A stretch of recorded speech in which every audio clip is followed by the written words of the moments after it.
On November 8th, 2012, my life changed forever. Around 6 o'clock that afternoon, my mom sat me down and said, "Hannah, it's finally time for you to get your own phone." Now, this was a huge deal for 11-year-old me, because up until then, my only connection to the outside world was writing emails to my friends. No, seriously. My mom got me the iPhone 5, and I spent like 4 hours playing Temple Run on it every single day. I know, right? I was living my best life, and I was so happy. However, my happiness ultimately dwindled when Apple released the iPhone 6, and someone at my school made this unspoken rule that you weren't cool unless you didn't have the newest iPhone. So I begged my mom, and eventually she caved in and she got me the iPhone 6. I was deemed cool by my peers, and I was happy again. Of course, this newfound happiness didn't last very long, because a little while later, Apple released the iPhone 7, and, well, you can guess what happened. Now, am I just crazy, or has anyone else here gone through a similar experience?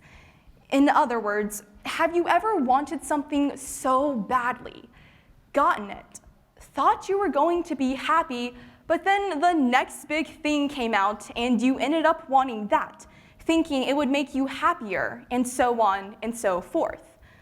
Well, judging by the number of iPhone 10s I see right now, I'm going to make a wild assumption and believe that answer is yes.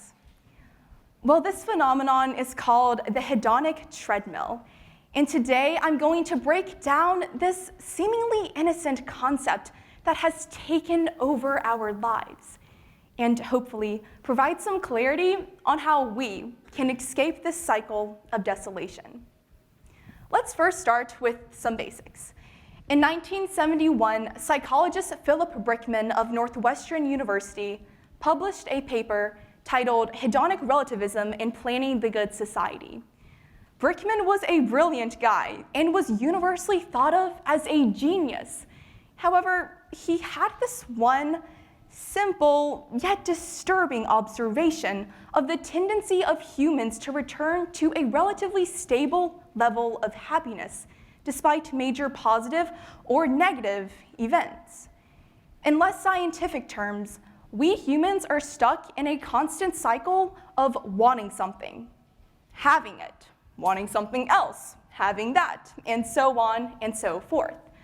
We are never fully satisfied with what we have because we continue to find more things we want. And unless we can take steps to counter these tendencies, we often find ourselves living lives where good is never good enough, and where happiness is something that remains eternally the next best thing away. So I guess the big question now is, why does the treadmill even exist? Why would our brains be wired to always want more than we have? No one knows for sure, but as Keith Hillman noted in the January edition of the Journal of Stress Management, it does make sense from an evolutionary perspective.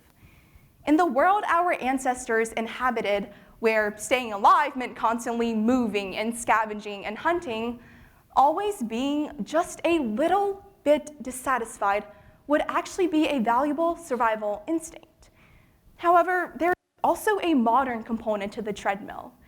As author Eric, the rise of means we receive a 24/7 highlight reel of the best possible moments in other people's lives, constantly giving us one more thing we have to experience or post about before we can be happy. Furthermore, it can be argued that society in itself perpetuates a hedonic treadmill. Climate scientist Dr. John Sternum argued that our entire civilization is built on an unsustainable model where we're only satisfied if economies expand and material wealth increases year after year after year. Today, the hedonic has led us to one word: disappointment. According to Forbes magazine, the average American today is 90 times richer than the average historical human being. But yet, since 1957, the number of Americans who describe themselves as very happy has fallen drastically. High school and college students are 5 to 8 times more likely to experience clinical depression or anxiety. And according to the World Health Organization, suicide rates have increased by 60% in the last 45 years. Now, one interesting aspect of the hedonic treadmill is the negative effects I just mentioned are applicable to anyone, regardless if they're an average Joe or the creator of the hedonic treadmill himself, who couldn't seem to find a way to escape this cycle of unhappiness and took his own life at the age of 37. I know it can be hard to believe that people who are wealthier or more famous than us fall prone to the same human errors we do, but it's true. I want to take this moment to introduce Ashley. Ashley owns a YouTube channel called Best Dressed, where she posts lifestyle and fashion videos that have garnered her over 50 million views. She is paid to be a social media influencer and has a job I can only dream of having. From the outside, she seems to live the perfect life. But when you dig a little deeper, there's a lot more to Ashley than it seems. This is a clip from her recent video celebrating 1 million subscribers. When I reached 1 million, I actually had like a couple hours where I was really sad and confused, but it made me think about the way that I was raised and the way that I work a lot of the times is just, if you work hard enough and you're miserable for this long, it's okay as long as once you reach an achievement, you're gonna be happy and it's gonna be worth it. And I felt like that after high school, I grinded my off working minimum wage jobs and getting straight A's. I felt like once I just got free and I got to college, my life would be great and my life could finally start. And once I got to college, it wasn't enough. And then I just told myself, move on to the next thing. Once you reach 100K on YouTube, you're gonna be happy. And it took like a week after 100K for me to start thinking, when am I gonna reach 1 million? I think it's so common to constantly spend your life chasing milestones. Like, when am I going to hit this age or this number or get a promotion at my job? And I feel like I'm learning at a really young age that those milestones are never enough to make you feel worth it, no matter how good they are, I want to thank Ashley for being so open and vulnerable, especially in what is supposed to be a happy video celebrating her channel's success. I think this clip speaks volumes about how the hedonic treadmill really is applicable to anyone, regardless of who you are, how much money you have, or what you've accomplished. So now that I've introduced an extremely disheartening aspect of humanity, it wouldn't be fair for me to not provide some ideas on how we can escape the hedonic treadmill. It did take me a while to think of these, however, because, if we could just step off the treadmill and be happy, believe me, most of us would. However, it's not that easy. One idea did occur to me, though. When you boil it all down, the hedonic treadmill makes the perfect the enemy of the good. It robs us of what we have by taunting us with what we might have. So don't go around saying, I wish I had this and I wish I had that. Because I assure you, there is someone wishing they had what you already have right now. A life in America, a guarantee to education, opportunities and privileges that are not available in other places. So what if you don't have a Lamborghini? In my hometown in China, my cousins have to walk 3 miles every day to attend school because faster methods of transportation are not feasible. And who cares if you don't have AirPods? Millions of kids living in poverty cannot even afford headphones. You see, many of the things you and I have, albeit not the most luxurious or expensive items, are still things people elsewhere dream of having. Don't take for granted what you have because it is not guaranteed. If your surroundings now are not enough, then I promise you, nothing will ever be enough.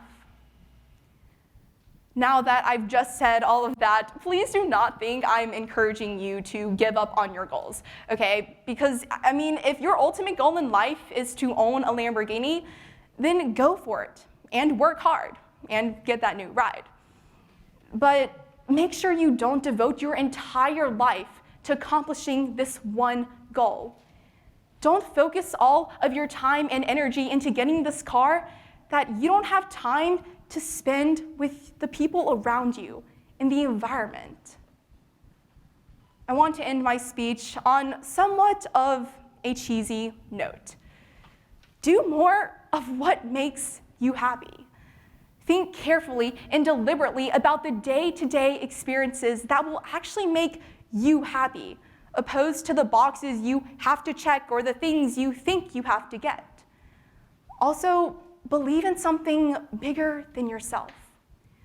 One of the ironies of the hedonic treadmill, and one of the greatest mysteries in life, is how we find happiness when we're looking for something else.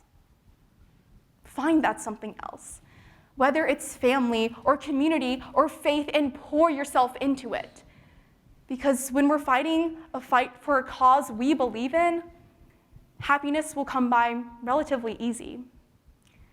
The other day, my AP Literature teacher asked my class to write down our dreams and aspirations on a sheet of paper.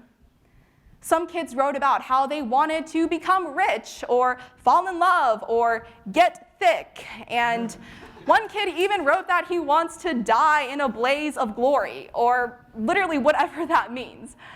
But if I'm being honest, I wrote down something very simple. Be happy. I'm about to graduate from high school, and embark on a whole new adventure in college. However, regardless of where my future takes me, at the end of it all, I want to be able to look back and say that I lived a fulfilling life where I was genuinely happy. Since happiness is such a crucial aspect of humanity, please do not let the distractions of this world divert you from achieving that. Does getting the newest iPhone make me happy? Or is it an easy way for me to fit in and jump on the technology treadmill that Apple has hyped up for the past 18 years? If you find yourself chasing after a new goal, or desirable feature, or material possession, ask yourself the question we ask every season of The Bachelor. Are you doing this for the right reasons? And if you aren't chasing after that next best thing for yourself, then get off that treadmill and start running towards your true happiness. Thank you.